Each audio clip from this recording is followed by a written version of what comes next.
Bismillahirrahmanirrahim. Assalamualaikum warahmatullahi wabarakatuh. Innal hamdalillah nahmaduhu wa nasta'inuhu wa nastaghfiruh wa na'udzu billahi min syururi anfusina wa min sayyiati a'malina may yahdihillahu fala mudhillalah wa may yudlilhu fala hadiyalah. Asyhadu an la ilaha illallah wa asyhadu anna Muhammadan abduhu wa rasuluh amma ba'du. Alhamdulillah, pada kesempatan kali ini kita semua masih diberi kesempatan dan kesehatan oleh Allah Subhanahu wa Ta'ala. Tidak lupa juga sholawat serta salam mari kita curah limpahkan kepada Habibana wa Nabiyana Muhammad Sallallahu Alaihi Wasallam.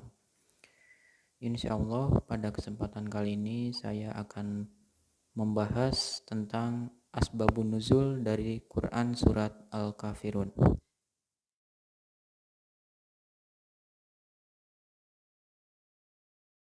Pertama, saya akan menjelaskan terlebih dahulu tentang toleransi.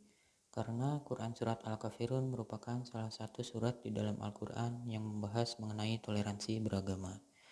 Jadi toleransi adalah menghargai pendapat mengenai pemikiran atau keyakinan orang lain yang berbeda dengan kita, serta saling tolong-menolong antar sesama manusia tanpa memandang suku, ras, dan agama. Indonesia merupakan negara yang terdiri dari beragam jenis budaya dan agama.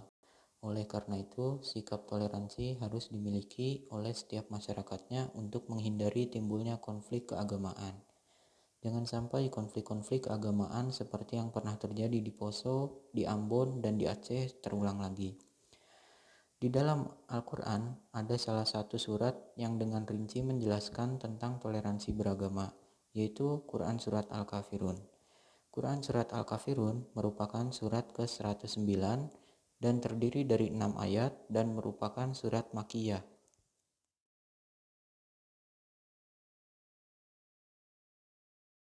Baik, sekarang saya akan membacakan Quran Surat Al-Kafirun dari ayat 1 sampai 6 beserta dengan artinya. A'udzubillahi minasyaitonirrajim. Bismillahirrahmanirrahim.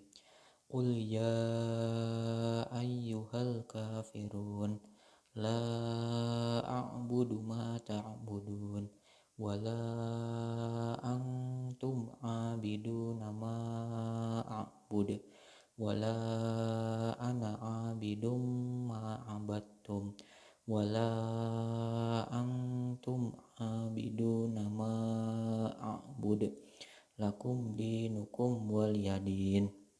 Artinya, katakanlah Muhammad, wahai orang-orang kafir, aku tidak akan menyembah apa yang kamu sembah, dan kamu bukan penyembah apa yang aku sembah, dan aku tidak pernah menjadi penyembah apa yang kamu sembah, dan kamu tidak pernah pula menjadi penyembah apa yang aku sembah.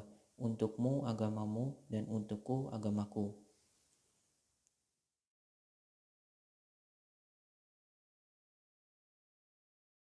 Adapun hal yang melatar belakangi turunnya surat Al-Kafirun.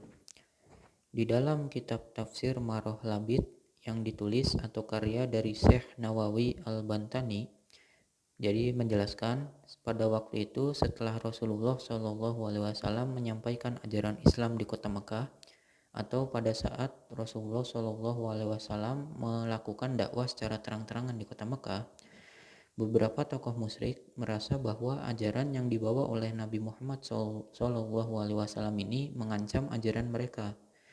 Maka dari itu, tokoh-tokoh musyrik itu pun datang kepada Rasulullah dan mereka berniat untuk berkompromi atau membuat perjanjian damai di antara kedua belah pihak. Adapun isi dari perjanjian tersebut, jadi mereka akan menyembah Tuhan yang disembah oleh Nabi Muhammad, tetapi Nabi Muhammad juga harus menyembah Tuhan orang musyrik. Dan perjanjian yang kedua yaitu orang musyrik akan melakukan ibadah yang dilakukan oleh Nabi Muhammad, tetapi Nabi Muhammad juga harus melakukan ibadah yang dilakukan oleh orang musyrik. Tentu saja Nabi Muhammad SAW menolak dengan tegas tawaran tersebut, karena tidak mungkin Rasulullah menyembah sesembahan orang kafir Mekah. Untuk menjawab tawaran orang musyrik tersebut, maka turunlah surat Al-Kafirun.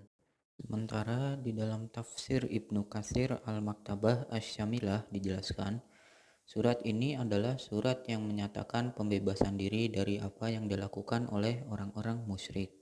Dan surat ini memerintahkan untuk membersihkan diri dengan sebersih-bersihnya dari segala bentuk kemusyrikan. Maka pada ayat pertama di dalam Quran surat Al-Kafirun, Allah berfirman, "Katakanlah, hai orang-orang kafir." Hai orang-orang kafir di sini mencakup semua orang kafir yang ada di muka bumi. Tetapi lawan bicara dalam ayat ini ditujukan kepada orang-orang kafir Quraisy. Menurut suatu pendapat, di antara kebodohan mereka ialah mereka pernah mengajak Rasulullah Shallallahu Alaihi Wasallam untuk menyembah berhala-berhala mereka selama 1 tahun. Lalu mereka pun akan menyembah sembahannya selama 1 tahun.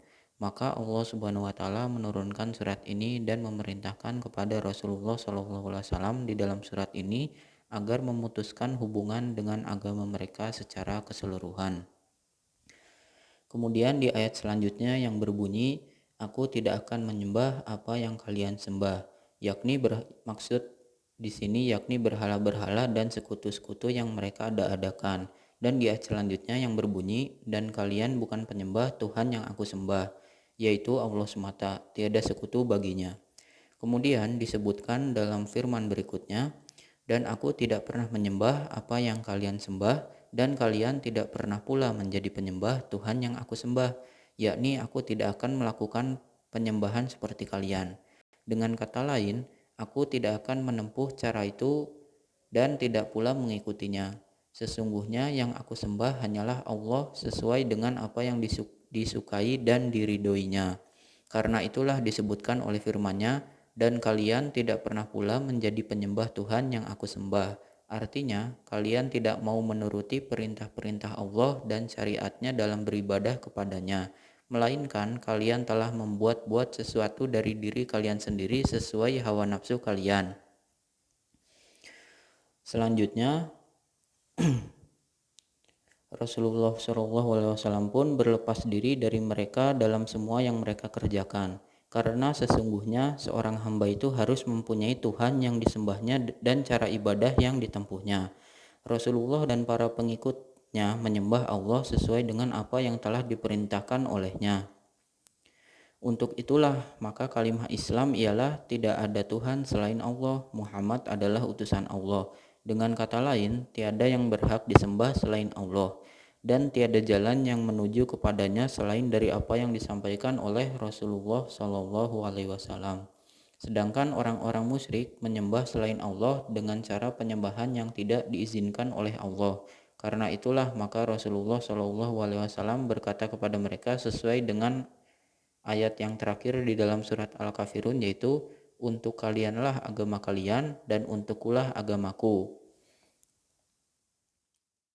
Sementara dalam kitab Tafsir At-Tabari disebutkan sebuah riwayat lain yang berasal dari Ibnu Abbas. Ibnu Abbas menyebutkan bahwa orang kafir Quraisy menjanjikan Rasulullah dengan harta yang sangat banyak.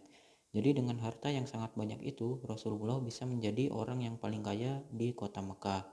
Selain itu, beliau juga dijanjikan untuk menikah dengan wanita yang diinginkannya. Bahkan beliau juga dijanjikan akan diberi tahta kerajaan.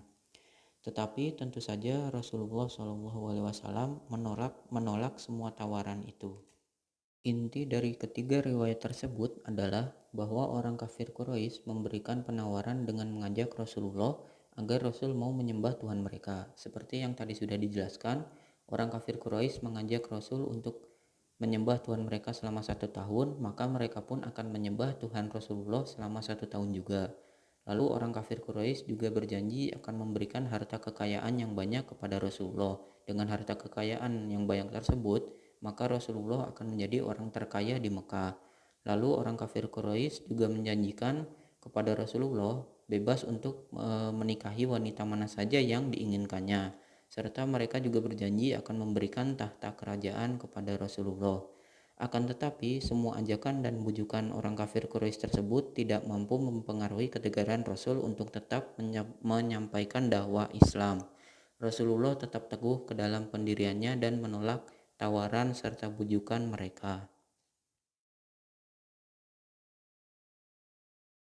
Menurut Quraisy Shihab dalam tafsir Al-Misbah menjelaskan bahwa Nabi Muhammad SAW diperintahkan oleh Allah untuk mengatakan kepada orang-orang yang membencinya untuk menjelaskan keyakinannya secara jelas dan konsisten kepada orang-orang kafir, bahwa tidak ada kompromi dalam hal akidah dan beliau tidak akan menyembah dengan apa yang disembah oleh orang-orang kafir sampai kapanpun.